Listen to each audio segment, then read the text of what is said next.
What is up, Chiefs Kingdom? Welcome into this Monday edition of Chiefs News Daily. I'm Tucker Franklin, once again sitting in for Haley Lewis.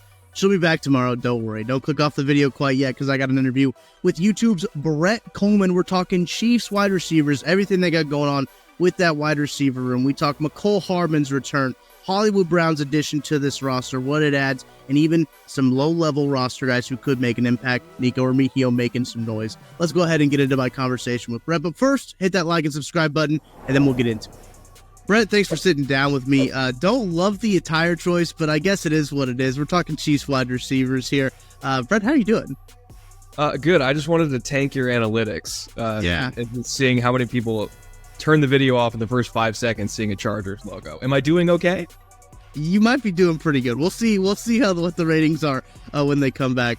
People will let us know in the comments, I'm sure, what they think about your attire for this video. But Brett, I've got you here today because it's been a hot topic, I think, literally since this time last year, is the Chiefs wide receiver room. Well, since they traded away Tyreek Hill, it's been a hot topic of this Chiefs wide receiver room.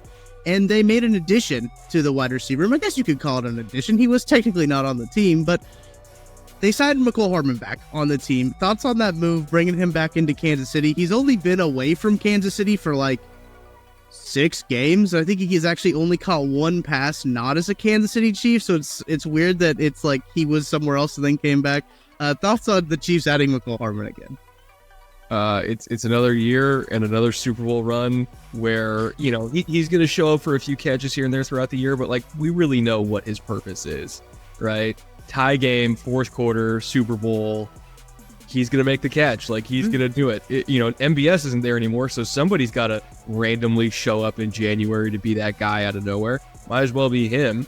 All the heavy lifting is going to be done by probably Hollywood and, maybe eventually Rashee Rice when he gets back. But like, we know Hardman's the playoff guy. Plus, he has a good connection with Pat. Plus, he runs 4.3, which is apparently like a requirement for playing on this team now. So, he fits. It's a good signing. Like, I'm not going to be upset with the Chiefs having him on the team because they keep winning Super Bowls with him being on the team. So, clearly something works, right? 3-time Super Bowl champion Mecole Hardman. Put some respect on his name, when he's going to end up with more rings than like Andre Johnson. Oh. Reggie Wayne combined. Yeah. He might legitimately, like, if he just sticks around in Kansas City and he's just like the friend in the locker room who everybody loves, and like occasionally he'll catch a bomb, he can get like 5 rings as a receiver. I don't think anybody's ever done that as a receiver. Mecole Hardman's going to try to do it. I don't think that they should ever not bring. Is a 1-year deal from Mecole is what they brought him back at. Probably pretty close to the league minimum. I don't imagine he's demanding a bunch of money. I don't imagine his market was all that hot, considering it wasn't all that hot last year when he did end up signing with the Jets. But look, Mecole Hardman coming back adds another body to the room, a room that is seeing some uncertainty right now with Rashee Rice. They got a rookie adding into it with Xavier Worthy, but they did add Hollywood Brown. You mentioned the Hollywood Brown addition. How much do you think that really elevates this room? Because they really have been lacking that number one, that top guy that they've had since they traded away Tyreek Hill. It's absolutely a shift in philosophy in terms of their passing game, right? Because this was a team that the last couple years, and honestly, even in the last year that Tyreek was in Kansas City, you saw them really shifting to more towards a yards after the catch based offense than like bombing it down the field. I want to say in Tyreek's last year in Kansas City, it was either 7 or 9 total passes that he caught the entire year of 20 plus air yards. Like, he had already transitioned into being like pretty much a yak threat for them. Travis has always obviously been a great yak threat. Rice was a great yak threat last year. McKinnon, great yak threat. Like they built their offense out of that. Last year, they had the 4th lowest average depth of target, but the highest yards after catch per reception out of all the different receiving cores. So that's been their identity, right? But I don't really see Hollywood as that kind of guy. Like he is very fast, and I think, if he's got a runway, he can do a lot of damage after the catch. But in terms of ball carrier vision and short area quickness, it's not the same kind of thing, right? He does more of his damage down the field, I would say. Worthy is a little 50-50. He's a little bit better after the catch than I would say Marquise is, even though they're both really fast. But again, I see him being a down the field guy. I see Hardman being a down the field guy. Yeah. It's kind of interesting how it seems like they're going back to, or at least trying to get back to that like 2018, 2019 of like somebody's down there somewhere. Like it kind of feels like they're starting to get back to that. And maybe I think it's because, not to get too much on a tangent here, a big reason why they switched that kind of yak-based approach in the first place was because teams really started playing a lot more quarters against them and cutting these crossing routes and taking away a lot of the deep shots that they relied on in 2018 and 2019.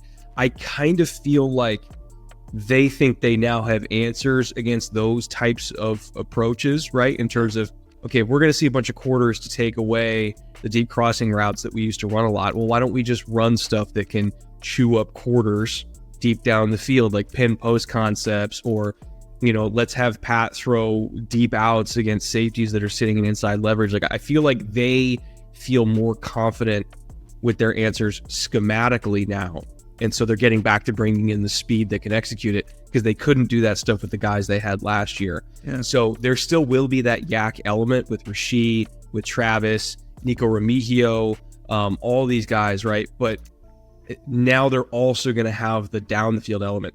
I would anticipate this is going to be probably the most well-balanced, maybe not the most productive compared to 2018, 2019, but the most well-balanced passing game that the Chiefs have had in quite some time. Mm-hmm. I can't definitively say it's going to be the best Chiefs offense in the Mahomes era, because God, that's a high bar, but it's at least going to be a lot better than last year, just based on what I've seen so far. Who do you kind of see at the bottom of there? Nico Remigio, a guy, has been making a whole lot of noise, making some way onto this roster. So Remigio made a lot of noise last year too, before he got hurt. Right. So this is 2 straight summers of this staff looking at him and saying, like, we could do something with this, right?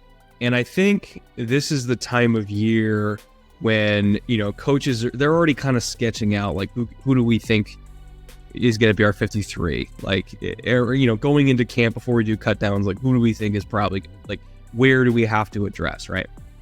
And I feel like the thing that favors Remigio is that he's an unknown, right? Yeah.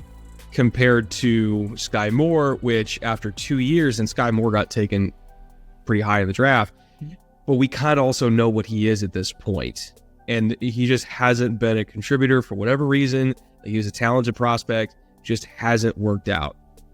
I could see them moving Sky for like one of those like conditional day 3 picks of just like, it's not working here, let's give him a shot somewhere else. Somebody who wants to pick up a 5 or a 6, right? Yeah. I could see them moving Sky and then probably having Remigio compete with Powell and all the others for that last spot.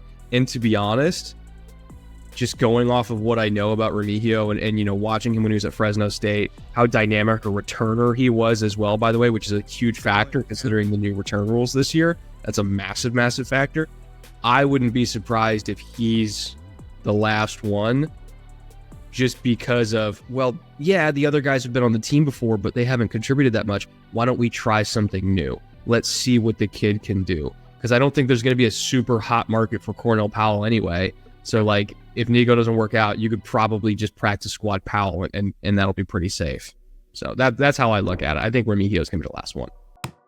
All right, that's going to do it for today's episode of Chiefs News Daily. Appreciate you hanging out with myself and Brett Kollmann on today's episode. Haley Lewis will be back tomorrow. On Tuesday, we'll have an interview with Max Chadwick of PFF. He's a college football analyst over there. He's going to talk about Xavier Worthy, Kingsley Suamataia, some of the rookies that the Chiefs drafted, and how their adjustment is going to be for the first year in the NFL. You don't want to miss that, so make sure you hit that like and subscribe button, and we'll see you then.